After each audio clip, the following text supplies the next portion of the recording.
অনেকটা হন্যে হয়ে pace bowling কোচের খোঁজে নেমেছে Bangladesh cricket board BCB. Bangladesh দলের পেস বোলিং কোচ হওয়ার আলোচনায়ও আছেন বেশ কয়েকজনই। তবে তাসকিন, নাহিদ রানা, হাসান মাহমুদ, তানজিম সাকিবদের কোচ হওয়ার দৌড়ে অনেকটাই এগিয়ে রয়েছেন সাবেক পাকিস্তানি পেসার উমর গুল। বাংলাদেশ ক্রিকেট বোর্ড বিসিবির সঙ্গে চলছে আলোচনার বিষয়টি গুল নিজেই জানিয়েছেন। এখন শুধু অপেক্ষা বিসিবির সবুজ সংকেতের। বিসিবির সবুজ সংকেত পেলেই তাসকিনদের পেস বোলিং কোচ হতে গুলের আর কোনো বাধাই থাকবে না।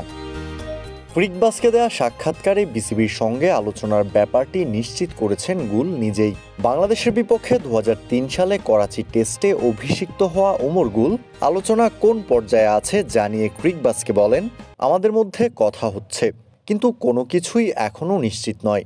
এটা নির্ভর করছে পারস্পরিক বোঝাপড়া, শর্তাবলী এবং অবস্থানের উপর, যা নির্ভর করছে বোর্ডের উপর। এখন যে কোনো ব্র্যান্ডের পুরাতন এসি বদলে নতুন ওয়ালটন এসিতে উপভোগ করুন 25% ছাড়। বাংলাদেশ দলের বর্তমান pace bowling coach Andre Adams.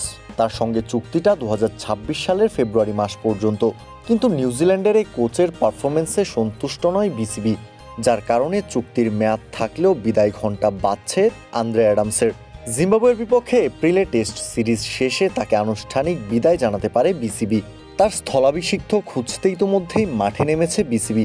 ইতোমধ্যে উমর গুলের সঙ্গে সাবেক অজি পেসার শন টেট এবং বাংলাদেশের সাবেক দুই pace bowling coach Alan Donald এবং ওটিস গিবসনের নামও শোনা গেছে। 2020 সালে আন্তর্জাতিক ক্রিকেটকে বিদায় জানানোর পর কোচিং ক্যারিয়ারকে বেছে নেন পাকিস্তানের সাবেক পেসার উমর গুল। পাকিস্তান সুপার লিগে কোয়েটা গ্ল্যাডিয়েটর্সের হয়ে যাত্রা শুরু করেন। এরপর 2022 সালে আফগানিস্তান জাতীয় দলের হয়ে পেস বোলিং কোচের দায়িত্ব পালন করেন তিনি।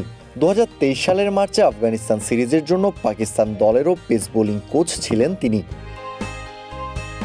কাউসার শান্ত, ক্রিক ফ্রেঞ্জি।